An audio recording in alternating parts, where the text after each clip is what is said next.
Hi guys, welcome back to my channel vidyanagaraj vlogs. So ನಾವು ಇವಾಗ ಊರಿಂದ ಎಲ್ಲ ಬಂದ್ಬಿಟ್ಟು ಫಸ್ಟ್ ಸ್ಟಾರ್ಟಿಂಗ್ ನಂಗೆ ತುಂಬ ಟಯರ್ಡ್ನೆಸ್ ಆಗಿತ್ತು. ಸೊ ಸ್ನಾನ ಮಾಡ್ಕೊಂಡ್ಬಿಟ್ಟು ಹಾಗೆ ಸ್ಲೀಪ್ ಮಾಡಿದ್ರೆ ಸರಿಯಾಗುತ್ತೆ ಅಂತ ಅಂದ್ಬಿಟ್ಟು ನಾನು ಹಾಗೇನೆ ನಾನು ಸ್ನಾನ ಮಾಡಿಕೊಂಡು ಹಾಗೆ ಮಕ್ಕಳಿಗೆಲ್ಲರಿಗೂ ಸ್ನಾನ ಮಾಡಿಸಿ ಮನೇಲಿ ಕಾಫ್ ಆಗಿದೆ, ಹಸ್ಬೆಂಡ್ಗೂ ಕಾಫ್ ಆಗಿದೆ, ಮತ್ತು ನಾನು ಸ್ವಲ್ಪ ಲೈಟ್ ಕಮ್ಮಿ ಆಗಿದೆ ಕಾಫು. ಎಲ್ಲರಿಗೂ ಮನೇಲಿ ಒಂದು ಸ್ವಲ್ಪ ಮತ್ತೆ ಎಲ್ಲರೂ ಸೇರಿಕೊಂಡಾಗ ಒಂದೇ ರೂಮಲ್ಲಿ ಮಲ್ಗೋದ್ರಿಂದ ಒಬ್ಬರಿಂದ ಒಬ್ಬರಿಗೆ ಕಾಫ್ ಆಗುತ್ತೆ ಅಂತ ಅಂದ್ಬಿಟ್ಟು ನಾನು ಕಷಾಯ ಮಾಡೋಣ ಅಂತ ಅಂದ್ಬಿಟ್ಟು ಕಷಾಯ ಮಾಡ್ತಾ ಇದ್ದೀನಿ ಇವತ್ತು. ಸೊ ಒಂದು ದಿನದಲ್ಲಿ ಎಂಥ ಕೆಮ್ಮಿರಲಿ ಕಡಿಮೆ ಆಗುತ್ತೆ. ನಾವು ಔಷಧಿ ಅಂತೆಲ್ಲ ತೊಗೊಳೋದಕ್ಕಿಂತ ಬೆಟರ್ ಅಂದರೆ ನನಗೆ ಔಷಧಿ ಎಲ್ಲ ಸೆಟ್ ಆಗಲ್ಲ, ನನಗೆ ಸಿರಪ್ ಎಲ್ಲ ತೊಗೋಬೇಕು ಅಂದರೆ ಸೊ ಮನೆಯಲ್ಲೇ ಆದಷ್ಟು ಕಷಾಯ ಮಾಡ್ಕೊಂಡು ಕುಡಿತೀನಿ. ಮಕ್ಕಳಿಗೂ ಅಷ್ಟೇ ಕಷಾಯ ಮಾಡೇ ನಾನು ಜಾಸ್ತಿ ಕುಡಿಸೋದು. ನಾನು ಯಾವ ರೀತಿ ಕಷಾಯ ಮಾಡ್ತೀನಿ, ಹೇಗೆ ಮಾಡ್ತೀನಿ, ಅದಕ್ಕೆ ಏನೇನೆಲ್ಲ ಯೂಸ್ ಮಾಡ್ತೀನಿ ಅಂತ ಅಂದ್ಬಿಟ್ಟು ನಾನು ನಿಮಗೆ ಒಂದೊಂದಾಗಿ ತೋರಿಸ್ತಾ ಹೋಗ್ತೀನಿ. ಏನಿಲ್ಲ, ಮನೇಲಿರುವಂಥ ಸಾಮಗ್ರಿಗಳಲ್ಲೇ ಮಾಡೋ ಅಂಥದ್ದು ಕಷಾಯ. ಒಂದು ದಿನದಲ್ಲಿ ಎಂಥ ಕೆಮ್ಮಾದರೂ ಇರಲಿ ಪಟ್ ಅಂತ ಮಾಯ ಆಗುತ್ತೆ. ಸೊ ಇದು ನನಗೆ ಸಿಸರಿನ್ ಆಗಿ 1 ವೀಕ್ ಆಗಿತ್ತು. ನಾವಂತೂ ಅವಾಗಂತೂ ಸಿಸರಿನ್ ಆದಮೇಲೆ ಆಯಿಲ್ ಫುಡ್ ಏನು ತಿನ್ನೋದಿಲ್ಲ, ಅದು ಎಲ್ಲರಿಗೂ ಗೊತ್ತಿರೋ ವಿಷಯನೇ. ಸೊ ಆ ಟೈಮಲ್ಲಿ ನನಗೆ ಯಾವ ಥರ ಕೆಮ್ಮು ಅಂತ ಅಷ್ಟು ಕಫ ಕಟ್ಟಿತ್ತು, ಅಷ್ಟು ಕೆಮ್ಮು ಬರ್ತಾ ಇತ್ತು. ಸೊ ನನಗೆ ಆ ಟೈಮಲ್ಲಿ ನಾನು ಈ ಒಂದು ಕಷಾಯನ ಮಾಡಿಸ್ಕೊಂಡು ನಮ್ಮ ಅತ್ತೆ ಕೈಲಿ ನಾನು ಕುಡಿದಿದ್ದೆ. ಸೊ ಹೇಗೆ ಅಂತಂದರೆ ಒಂದು ದಿನದಲ್ಲಿ ಕಮ್ಮಿ ಆಗಿತ್ತು ನನಗೆ. ಆಲ್ಮೋಸ್ಟ್ ಎಷ್ಟು ಅಂತಂದರೆ ಒಂದು 100ಅಲ್ಲಿ 75% ಕಮ್ಮಿ ಆಗಿತ್ತು. 25ಗೆ ಇನ್ನೊಂದು ಸ್ವಲ್ಪ ಇತ್ತು. ಸೊ ಮತ್ತೆ ನಾನು ನೆಕ್ಸ್ಟ್ ಈವ್ನಿಂಗ್ ನಾನು ಆರಾಮಾಗಿ ಮಲ್ಕೊಂಡೆ. ಮತ್ತೆ ಮಾರ್ನಿಂಗಿಗೆ ಎದ್ಬಿಟ್ಟು ಅಂದರೆ ಕಡಿಮೆನೇ ಆಗೋಗಿತ್ತು. ಮಾರ್ನಿಂಗ್ ಎದ್ಬಿಟ್ಟು ಇನ್ನೂ ಒಂದ್ಸಲಿ ಮಾಡಿಸ್ಕೊಂಡು ಕುಡಿದೆ. ಬಟ್ ಆ ಟೈಮಲ್ಲಿ ನಾವು ಶುಂಠಿದೆಲ್ಲ ಮಾಡಿಸ್ಕೊಂಡು ಕುಡಿಬಾರ್ದು, ಯಾಕಂದರೆ ಪಾಪು ಇರ್ತಾನಲ್ವ, ಅವನಿಗೂ ಓವರ್ ಹೀಟ್ ಆದಂಗೆ ಆಗುತ್ತೆ ಅಂತ ಅಂದ್ಬಿಟ್ಟು. ಆದರೂ ಓಕೆ ಅಂತ ಅಂದ್ಬಿಟ್ಟು 1-2 ಸಲ ಮಾಡಿಸ್ಕೊಂಡು ನಾನು ಕುಡಿದೆ. ಬಟ್ ಅಲ್ಲಿಗೆ ಕೆಮ್ಮು ಎಲ್ಲ ನನಗೆ ಕಫ ಎಲ್ಲ ತುಂಬ ಕಡಿಮೆ ಆಯಿತು. ಸೊ ಆ ಕಷಾಯನೇ ನಾನು ನಿಮಗೂ ತೋರಿಸ್ಕೊಡ್ತೀನಿ. ಸೊ ಬನ್ನಿ ನೋಡೋಣ ಯಾವ ರೀತಿ ಮಾಡೋದು ಆ ಕಷಾಯ ಅಂತ ಅಂದ್ಬಿಟ್ಟು. ಹಸಿ ಶುಂಠಿ ತಗೊಂಡಿದ್ದೀನಿ, ಒಂದು ಅರ್ಧದಲ್ಲಿ ಅದನ್ನು ಕಟ್ ಮಾಡಿ ನಾನು ಈ ರೀತಿ ಇಟ್ಕೊಂಡಿದ್ದೀನಿ. ನೆಕ್ಸ್ಟ್ ಒಂದು 4 ಬೆಳ್ಳುಳ್ಳಿ, ಒಂದು 10 ಮೆಣಸು, ಕಾಳು ಮೆಣಸು, ಒಂದು ಅರ್ಧ ಸ್ಪೂನು ಜೀರಿಗೆ, ಚಕ್ಕೆ, ಒಂದು ಅರ್ಧನೂ ಅಲ್ಲ, ಅದು 1/4 ಭಾಗದಷ್ಟು, ಸ್ವಲ್ಪ ಹಾಲು ಮತ್ತೆ ಬೆಲ್ಲ. ಸೊ ಇಷ್ಟನ್ನ ನಾನು ಇವಾಗ ಇದನ್ನು ಶುಂಠಿ ಮತ್ತೆ ಬೆಳ್ಳುಳ್ಳಿ, ಮೆಣಸು, ಜೀರಿಗೆ, ಚಕ್ಕೆ, ಈ ಒಟ್ಟು 5 ಪ್ರಾಡಕ್ಟ್ ನಾನು ಇವಾಗ ಅದನ್ನ ಕುಟ್ಕೊಂತೀನಿ ಕುಟ್ಟಣಿಕೆಯಲ್ಲಿ. ನಾ ಹೇಗೆ ಮಾಡೋದಂತ ತೋರಿಸ್ತೀನಿ. ಈಗ ನಾನು ಇದಕ್ಕೆ ಶುಂಠಿ ಹಾಕೊಳ್ತಾ ಇದ್ದೀನಿ, ಬೆಳ್ಳುಳ್ಳಿ, ಮೆಣಸು, ಚಕ್ಕೆ ಮತ್ತೆ ಜೀರಿಗೆ.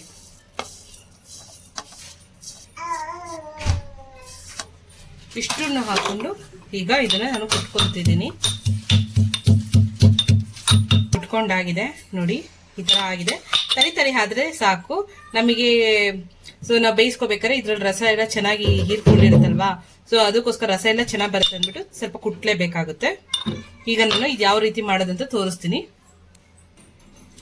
ನೋಡಿ. ಈ ಒಂದು ಗ್ಲಾಸಲ್ಲಿ ನೀರು ಕುಡಿಯೋ ಗ್ಲಾಸ್ ಇದೆಯಲ್ಲ, ಆ ಒಂದು ಗ್ಲಾಸ್ ತುಂಬ ನಾನು ನೀರು ತಗೊಳ್ತಾ ಇದ್ದೀನಿ. ಈಗ 4 ಜನಕ್ಕೆ ನಾನು ಮಾಡ್ತಾ ಇರೋದು.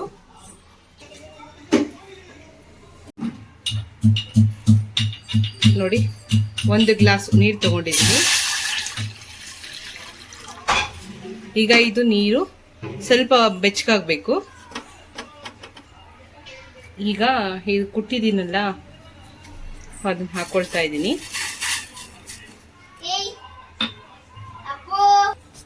ಆ ಪುಡಿನೆಲ್ಲ ಹಾಕೊಂಡಿದ್ದೀನಿ ನೋಡಿ. ಈಗ ಹೇಗೆ ಆಗ್ಬೇಕು ಅಂದ್ರೆ, ನಾನು ಹಾಕಿರೋ 1 ಲೋಟ ನೀರಿಗೆ 1 ಲೋಟ ನೀರು ಇರೋದು 3/4 ಭಾಗ ಹಾಕಬೇಕು. ಅಷ್ಟು ಚೆನ್ನಾಗಿ ಮಳಿಸ್ಬೇಕು. ಇಲ್ಲ ಅರ್ಧ ಭಾಗ ಆದ್ರೂ ಓಕೆ, ಬಟ್ ಆದ್ರೆ 3/4 ಭಾಗ ಸಾಕು, ಚೆನ್ನಾಗಿ ಮಳ್ಳಿರುತ್ತೆ. ಸೊ ಆ ಲೋಟದಲ್ಲಿ 3/4 ಭಾಗ ನೀರು ಹಾಕಬೇಕು. ಅಷ್ಟು ಚೆನ್ನಾಗಿ ಮಳಿಸ್ಬೇಕು. ಇದನ್ನ ಈ ರೀತಿ ನೀರು ಕುದಿಬೇಕು ಚೆನ್ನಾಗಿ. ಈ ರೀತಿ ನೀರು ಕುದ್ದಷ್ಟು ಚೆನ್ನಾಗಿ ಅದರಲ್ಲಿರುವಂತ ಅಂಶನೆಲ್ಲ ಚೆನ್ನಾಗಿ ಆಚೆ ತೆಗೆಯುತ್ತೆ. ಆಹಾ, ಘಮ್ ಘಮ್ ಅಂತ ಇದೆ, ಸಖತ್ತು ಚೆನ್ನಾಗಿ ಸ್ಮೆಲ್ ಬರ್ತಾ ಇದೆ. ಸೊ ಇದು ಚೆನ್ನಾಗಿ ಕುದಿಬೇಕು. ಹಿಂಗೆ ಕುದಿತಾ ಇದೆ ಅಂದ ತಕ್ಷಣ ಇಳಿಸ್ಬಾರ್ದು, ಕುದಿಸ್ಬೇಕು. ಒಂದು 10 ನಿಮಿಷ, 1/4 ಗಂಟೆ ಚೆನ್ನಾಗಿ ಕುದಿಸ್ಬೇಕು. ಆ ಕುದಿಸಿದಂಥ ನೀರಿಗೆ ನಾವು ಬೆಲ್ಲ ಮತ್ತು ಸ್ವಲ್ಪ ಹಾಲನ್ನು ಆ್ಯಡ್ ಮಾಡ್ತೀನಿ ನಾನು.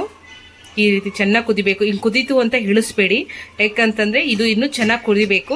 ಒಂದು 15 ಮಿನಿಟ್ಸ್ ಚೆನ್ನಾಗಿ ಕುದಿಸ್ಬೇಕು. ಈ ರೀತಿ ಶೀತ ಆಗಿದ್ದವ್ರಿಗೆ, ಕೆಮ್ಮು ಆಗಿದ್ದವ್ರಿಗೆ ತುಂಬಾ ಒಳ್ಳೆಯದು ಮನೆ ಮದ್ದಿದು. ಸೊ ನನಗಂತೂ ಇದು 1 ಟೈಮ್ ಮಾಡ್ಕೊಂಡು ಕುಡಿದ್ಬಿಟ್ರೆ ವಯಸ್ಸೆಲ್ಲ ಫುಲ್ ಕಫ ಎಲ್ಲ ಕಮ್ಮಿ ಆಗುತ್ತೆ.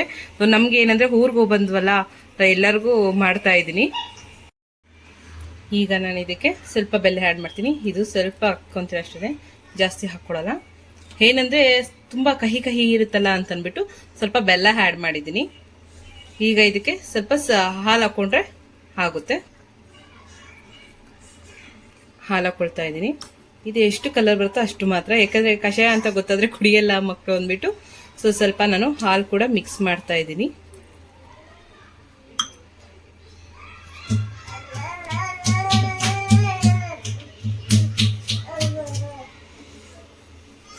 ಈಗ ಇದು ಆಗಿದೆ. ಸೊ ಇವಾಗ ನಾನು ಹಾಕಿ ಎಲ್ಲರಿಗೂ ಕಪ್ಪಲ್ಲಿ ಹಾಕ್ಕೊಡ್ತೀನಿ.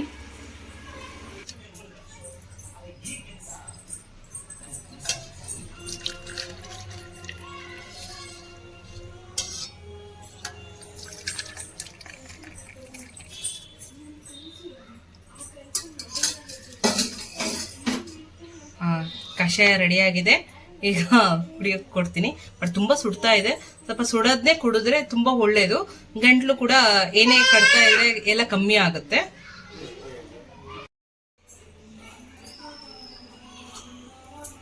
ಹೆಂಗಿದೆ? ಖಾರ ಆಗ್ತಾ ಇದೆಯಾ?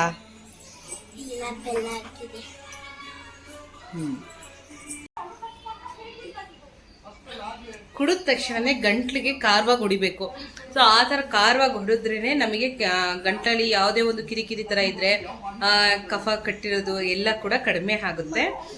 ಸೊ ನಿಮಗೆ ಇದು ಕಫ ಅದಕ್ಕೋಸ್ಕರನೇ ನಾವು ಈ ಮೆಣಸು ಇದೆಯಲ್ಲ, ಮೆಣಸನ್ನ ಯೂಸ್ ಮಾಡಬೇಕು.